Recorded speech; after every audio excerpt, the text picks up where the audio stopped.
Hey, what's up everyone? This is Derek Plavin and welcome back to episode 36 of How to Practice Jazz Guitar Efficiently.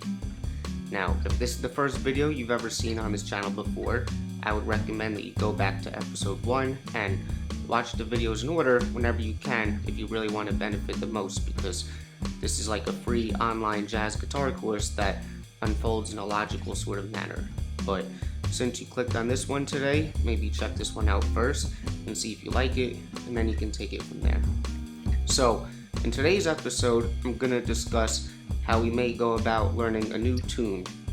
I see this topic pop up from time to time, and sometimes I see some people teach these really specific and elaborate plans for how you should learn a new tune. And while I would agree that it's definitely good to know what you're doing and to be able to feel confident when it comes to learning a new tune properly, I personally don't really see this specific task as anything too complicated or elaborate. I know, big surprise with someone like me, right? Simply put, it's really just being able to learn the new tune and knowing it. Having said that, I will discuss this topic today and try to give you an idea of how I may approach it. And hopefully I can convey that this really isn't anything that should be too complicated or that needs to be overthought. So before I say anything else, I just want to put it out there that if you're learning a new tune that happens to have lyrics, it's always a good idea to learn the lyrics of the song. In addition to providing you some emotional context for what the song may actually be about, the actual musical cadence of the words themselves can really suggest a lot to you in terms of how you may want to go about phrasing the melody. Now, for me personally, this really isn't my area of expertise at all. I definitely love vocals and singing and all that, but when it comes to the words themselves, I kind of see it as a simultaneous yet separate art form. It's more like poetry to me, set in a musical context. But regardless of how I feel, I can't really argue against learning the lyrics at all. So just be aware of this, that if you are learning a tune that has words in them, maybe you should check them out, because this is still part of learning the tune. So after this, we can really say that the meat and potatoes of learning a new tune really just comes down to learning the melody, the harmony, and the form in which they exist in. Now, if you are more of a beginner and you have access to a hopefully accurate chart of whatever tune you may learn, there's nothing wrong with learning that tune off of the chart, especially when you're just starting out and really just trying to familiarize yourself with all of the common tropes or definitive characteristics of the jazz style. However, it's good to be aware that if you really are serious about becoming a truly great jazz musician, you will have to eventually get to the point where you can learn a basic tune by ear. This is just the way that it is. If you can't learn completely by ear at least a typical kind of jazz standard that has a lot of the stereotypical types of chord progressions and harmony that you find, then what makes you think that your ears will be developed enough to really be able to play jazz at the high level that you wish that you could get to? I know that I'm being blunt when I put it like this, but the truth is, the sooner you recognize this, the better. And this would be a good opportunity for me to plug one of my services. So in addition to doing regular private lessons, I also specifically will do transcription or ear training types of tutoring for the people that feel like that could really help. So if you're interested in that, the link to my website will be in the description. So when I learn a new tune, I don't always learn the melody first or the harmony first. It really just depends on how I feel that day. And if you're really learning the tune, you'll know both of them soon enough anyway. So for my example today, I'm choosing the tune I Don't Stand a Ghost of a Chance by Victor Young, Bing Crosby, and Ned Washington. And this is a tune that I've never played before today, and it's definitely a good one to know, so it's perfect for what I'm trying to show you here. So I'll really try to give you a shortened version of how I would go about doing this. Now, before I try to figure out anything at all, I want to first look for different versions of the tune that I could listen to, and when I listen to these different versions, I'm trying to identify what is similar amongst all the versions and what may be unique about each one. And I'm also trying to figure out which versions I really want to select for being my primary recordings to use for figuring out the tune by ear. And you might have a different version for learning the melody and a different version for learning the harmony, or you may find a particular recording that you think works perfect for learning the entire tune. So make sure that you're actually listening to whatever tune you're about to learn before you actually learn it, even if you're learning it off of a chart. Think about it. Why would you ever learn a tune that you haven't ever listened to? Okay, so I checked out some versions of this tune and basically got the gist of it down already, but I figured I'd spare you the details of that footage just because I'm trying to keep the video moving along, and although I would say that it could possibly be helpful to observe that process, it's pretty straightforward, and like I said, I don't really have a specific strategy for how I figure out a tune. I really just use my ear, and it's simply a matter of trial and error, and the more you do of this stuff, the better you get at it. Also, I am going to be demonstrating other important parts of the process later in the video that I feel may be a little bit more beneficial to see, so I'd rather show you that instead, but maybe in a future video I'll actually literally show you the whole process of me actually learning a tune. So to summarize, I went to YouTube and I found a lot of great recordings of this tune. People like Billie Holiday, Stan Getz, Chet Baker, Clifford Brown, Wes Montgomery, Lester Young, a lot of other ones too, and they would be all in different keys and whatnot. And like I said before, all these different versions help me become more and more familiar with this tune, because the more versions I listen to, the more I really get to know the tune in a way that isn't necessarily attached to any one particular recording or performance, if that makes sense. So it's really important. So I ended up learning the harmony first today, maybe because it seemed pretty recognizable and easy for me to get down quickly, so I just wanted to get that foundation done.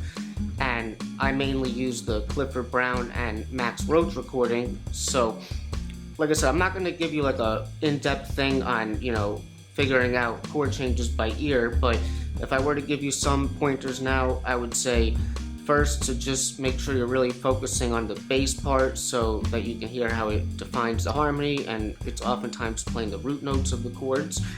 Be able to identify the tonal centers or the key centers of a particular section of the tune, or maybe the whole tune itself, because if you know what that is, you know what the tonic of the key is, it's easier to pick out what the other chords are. And other than that, it just comes down to using your ear and your skills to be able to, recognize the voicings, the notes in them, the chord qualities, and the progressions that you should be familiar with, alright? So I'm not going to play the changes of the tune yet because I'm going to play them later when I show you something else, but I do want to show you one particular part of the form right now because I think it's a good example of what I was saying before, where different versions of the same tune can show you unique ways of doing things, especially when it comes to the harmony and how you may get from one point to another. So I want to look at bars 4 and 5 going into 6 mainly of the A section, and I did this in a key of C major. So I guess the standard version of this would be bar 4, you have a half measure of D minor 7 flat 5, half measure of G7, and then in bar 5 you land on the C major. And this is just your basic 2-5 in the key of C major, and we're just using a minor 2-5 instead of a major, and that's totally fine. It's just a different harmonic variation on the same basic cadence in the same key. Alright, so coming from that, we go from the C major to the A7, and this is your 6th chord. It's just a secondary dominant version of it because it takes you to D minor, which is the 2. So all very standard stuff. So when you listen to different versions, you'll see that they kind of imply this harmony in different kind of ways, and by the end of what I'm going to show you here, it's almost seemingly a lot different. So to begin, coming from this D minor 7 flat 5 to G7, instead of going to the 1, you can go to the 3. And this is very common, and if you see my other videos, you know I've talked about how the 3 and the 1 are in the same functional family of the tonic, so they function the same way. So you can sub out the 3 instead of the 1, and we see it all the time, a 3-6-2-5 instead of a 1-6-2-5. Alright?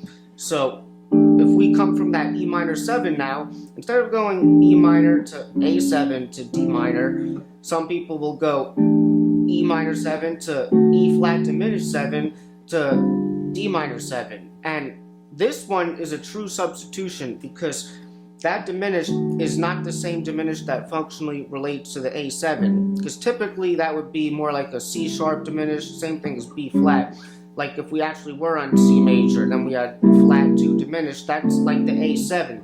But here we have the flat 3 diminished, which I really see as the tonic diminished, and that's the most versatile one. So that's actually a true substitution, but it takes you to the same place and it has that chromatic bass motion, so that's another thing that people will do. Alright, so now it's going to get a little bit more out there. So if we have this D minor 7 flat 5, we know that a chord that diatonically relates to that is F minor 6. They literally have the same notes in it. It's like an inversion of D half diminished. So once we kind of see it as F minor 6, we can just sort of see it as F minor. And it's just a minor third above whatever the minor 7 flat 5 chord was. So, like I said, if we have E minor instead of C major, now this F minor is a half step above the E minor. So it has that nice chromatic motion, right? Now, to take it even one more step further, before the D minor 7 flat 5, in bar 3, we have another minor 2-5, like that E minor 7 flat 5 to A7 going into the D minor 7 flat 5, right? So if we do the same thing, if we take that E minor 7 flat 5 and we turn it into G minor 6, right?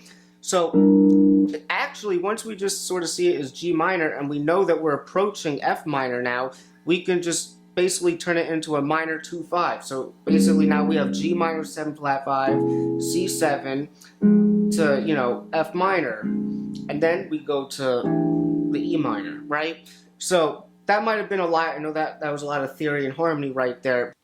But I really just want you to notice for now how you can have all these different substitutions because they relate to the original harmony and how they function, but they create unique sounds, and the more you play around with it, the more you can almost get away from that sort of obvious sound of what the basic harmony is, and you can sound, you know, more hip or sophisticated. So anyway, moving along from that, the next thing is the melody, and I mainly use the Frank Sinatra version to learn the melody, and oftentimes if you have versions with singers, those are often the best versions to use. Ella Fitzgerald and Stan Getz are also typically very good, as well as many others. So I'm not going to talk too much about learning the melody today because in the next episode, I'm going to be talking all about how you may practice the melody of a tune, so I'll really focus on it there. But simply, you know, I'm listening to the melody, I'm trying to pick it out as if I'm transcribing it, and the words really help a lot, like I said before, in terms of memorizing the phrases. And that's why, when it comes to the melody, this one in particular is really good to listen to a lot of different versions because different people will phrase the melody in different kinds of ways. So it's kind of hard to establish, you know, what a standard version of the melody may be from only listening to one recording. Alright, so that's all I'll say on that for now. Alright, so assuming you've learned the melody and the changes for a particular tune, this is going to sound really obvious, but the next thing to do would be to practice that stuff so that you really know it and that it's internalized. So, like I said, I'm not going to go into a lot of detail for the melody because I'm going to focus on that in the next episode, but it's pretty straightforward. You just want to make sure you practice it until you can get it at least to the point where you can play it in time, either with a metronome or a drum track or backing track, and that you feel confident with it and that you could hopefully have it memorized. So I'll play a little bit of it now, and this tune is often played as a ballad, but I'm going to do this kind of at like a medium tempo, 110 beats per minute, the quarter note, but you could do whatever you want with it. So here it is. 1, 2, a 1, 2, 3.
Right?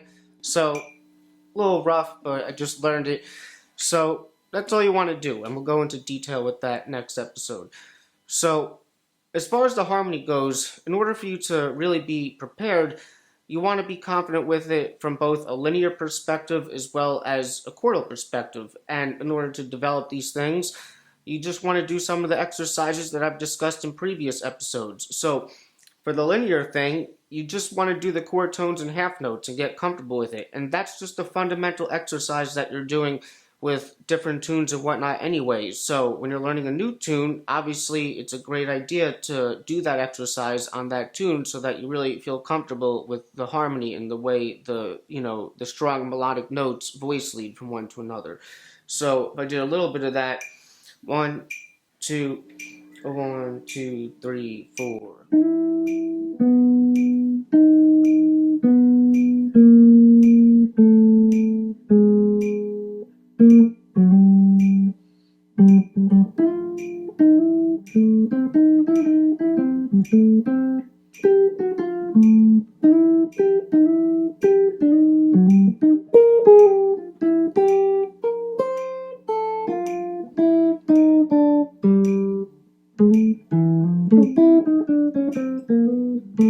Right, so I'm going off, but that's the whole point, like I always say. Right, and then for the chord stuff, you just want to do all the different chordal and comping exercises that I discussed in all those videos, and that will get you prepared in terms of knowing the changes from that perspective and being able to comp for someone, hopefully, on this tune. So maybe I'll just do like one thing. I'll do like the Charleston with one particular articulation variation for a little bit of the tune, alright? 1, 2, a 1, 2, 3, 4.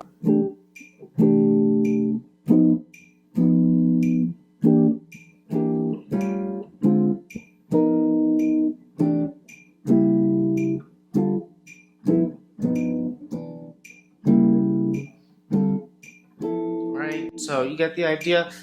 Nothing new here. Okay, so the last thing that I really want to show you today now is just one more thing that I think is really beneficial when it comes to really knowing the tune.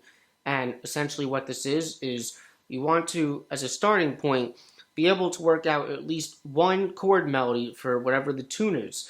And when I say chord melody, understand that I'm not too concerned with having a strong bass line here. It's not like I'm focusing on trying to create some sort of solo guitar arrangement, the melody of the voicings is definitely important, but really that's what I'm trying to focus on. I'm trying to figure out what types of voicings really go along with the song and create that melody with the voicing on top.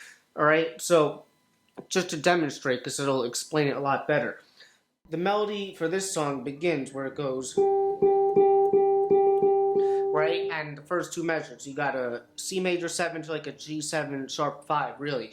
So if this is the melody, which is the 5th of C major, this is the voicing I'm going to play. This stock C major 7 voicing. It's stock and basic, but it's the perfect voicing for this situation.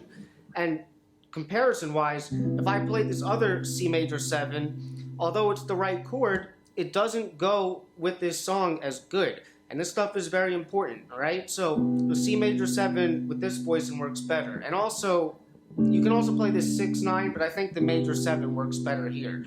Now when it goes to the G7, we stay on that melody note, and this chord here, this is a G7 sharp 5 inverted, but it's the perfect voicing for this situation. So you can see the root note of the chord is not my lowest note here, but it doesn't really matter. We're just trying to figure out voicings, like I said, that go with the tune. All right, so you would do that like this. Right? So coming from there, we're going to this E half diminished, and the melody's like. So check this out. This note here, the same note, is the top of this E half diminished voicing. And notice again, we're using this. This is the better choice than that one, right? So we go. I missed a note. So we're going to A7. This is an A7 13 flat 9 voicing, right? So again, this is a perfect thing that sounds good and goes with the tune. Then we're going to D half diminished. So now I'm using that voicing that we didn't want to use for the E half diminished because it works for this chord, for this tune in this situation here, right? So hopefully you understand what I'm trying to say here. So then the last phrase of this section, you know, I'm sorry. Right? So maybe you do something like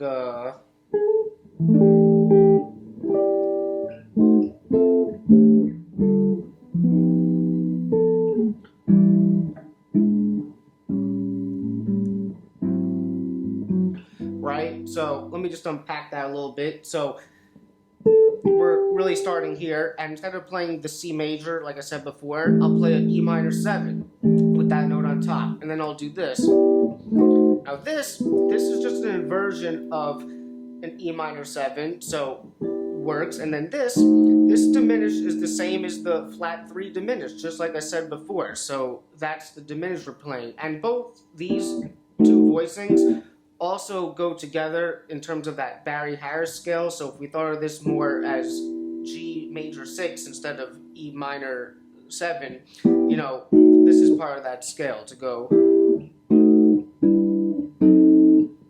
right? So that's just a little tangent. So coming from that, where am I? Now, 2-5-1. Now we land on that same G7, right? And now check this out.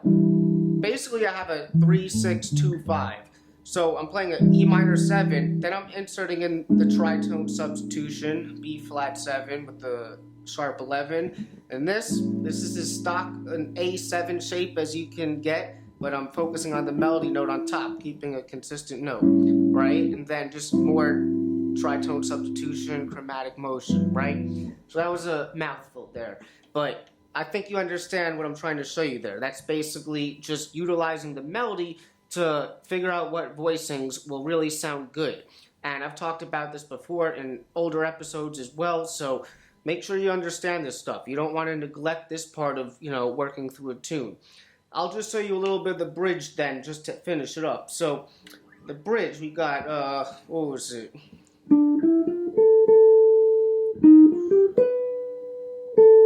Right, so another 2-5. Now check this out.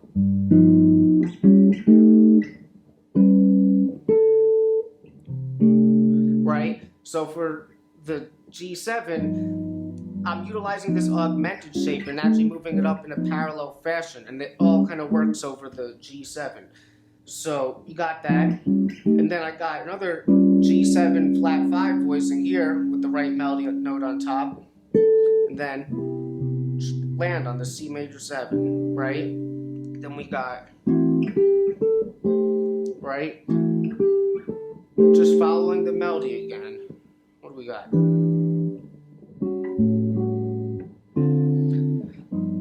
Right? So I know I'm just rushing through that and I'm not really explaining it. I will include a PDF, so if anyone's interested in checking that out, you can take a look at that, and the links will be in the description. But if anyone has any questions on that, just put it in the comments. I'm here to help. And other than that, the only other thing I would say in terms of really, learning a new tune would be to just practice soloing over that now. And I think that if you're doing the chord tones and half notes, that's sort of like the next natural step. And once you're working on soloing over any given tune, now you're just working on soloing in general. So in terms of, are you really working on the tune so much at that point? You're working on the changes, but you're kind of getting further and further away from it. And it's still all good work, but I digress because I'm definitely rambling now. So we'll just leave it there.